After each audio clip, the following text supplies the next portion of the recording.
जूते चप्पल घर के बाहर ही उतारना चाहिए। घर के अंदर यदि आपने जूता चप्पल पहन के प्रवेश किया तो घर के अंदर आपके घर में अशांति प्रवेश कर जाएगी, क्योंकि जूते चप्पल में सब प्रकार की गंदगी जमीन की लगती चली जाती है ना। और वो नेगेटिविटी बोलते हैं, आपकी भाषा में नेगेटिविटी है, जिसे हम नकारात्मक ऊर्जा बोलते हैं, जिसे हम अलक्ष्मी भी कहते हैं, जिसे हम कुलक्षणी भी कहते हैं, हाँ, जिसे हम नुकसान कहते हैं। तो आप अपने घर में प्रवेश करेंगे तो अशांति का वातावरण होगा, इसलिए चप्पल जूता बाहर उतारना चाहिए। आजकल लोग इतने सुकुमार हो गए, चप्पल पहन के रोटी बनाते हैं। बताओ, चप्पल पहन के रोटी बनाते हैं। तुम्हारी दादी अम्मा आएगी ना, तुम्हारी जो दादी अम्मा मर गई है, वो आके देखेगी उल्टा लटका के मारेगी। चप्पल पहन के रोटी बनाती है, अक्कल नहीं है बिल्कुल। चप्पल पहन के कौन रोटी बनाता है भाई? अरे महाराज जी, पाँव में नीचे ठंडा लगता है, फर्श ठंडी का मौसम है, चप्पल पहन ले। अरे मोजे पहन लो, नीचे कुछ डाल दो, नीचे कोई भाई नीचे कुछ डाल देंगे, फट्टी वट्टी कुछ व्यवस्था कर। जरूरी है कि चप्पल? आदमी आजकल जूजू बना फिर रहा है।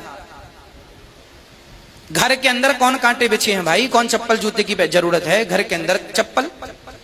इसीलिए आज का आदमी बिल्कुल नाजुक हो गया है, एक ही अटैक से मर जाता है। एक अटैक आया गया, छोटा सा बीमारी हुआ गया। अब जूझू बने हो तो मरो। अब इसमें किसकी गलती है? अपने आप को महाराणा प्रताप बनाया होता, भालों को छेदा सारे शरीर में। जीवन कैसे जीना है लोगों को पता ही नहीं आजकल। घास की रोटी खाई महाराणा प्रताप ने। झांसी की रानी का कैसा? झांसी की रानी ऐसी तुम्हारी तरह जूझू होती तब तो लड़ ली थी अंग्रेजों से। आज का आदमी बिल्कुल जूझू हो गया, सुकुमार, हवा ना लग जाए, ये ना हो जाए। हम लोग नंगे पांव चलते थे खेतों में गाय चराने, पत्थर होते थे, मिट्टी होती थी, मैं अपनी बात कर रहा हूं। नंगे पांव जाते थे, जूते भी नहीं हुआ करते थे। पिताजी से कहा करते थे जूते दिलाओ, जब 1 महीने तक कहते थे तब 1 महीने बाद जूते आते थे। 1 महीने तक तो नंगे पांव जाते थे खेतों में कांटे भी 25-50 कांटे तो चुभ ही रहते थे, और उसके बाद भी ऐसा नहीं लगता था कि कांटे लगे हैं। जब कोई विशेष चुभ जाए हड्डी तक, तब लगता था साहब कांटा लगा। मैं अपनी बात कर रहा हूं। तो जीवन में इतना स्ट्रगल करेंगे, जब इतना मजबूत बनाएंगे तब ये शरीर ना बचता है, तब ये था ना, तो इम्यूनिटी पावर स्ट्रांग होती है ना, तो मरते ना।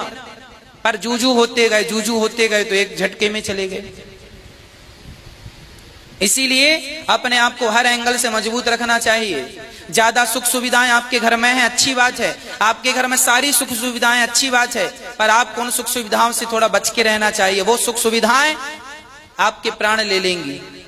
चप्पल पहन के हमारी भारतीय संस्कृति में कभी नहीं भोजन बनाना चाहिए, है ना? बड़ी पवित्रता से भोजन बनाना चाहिए।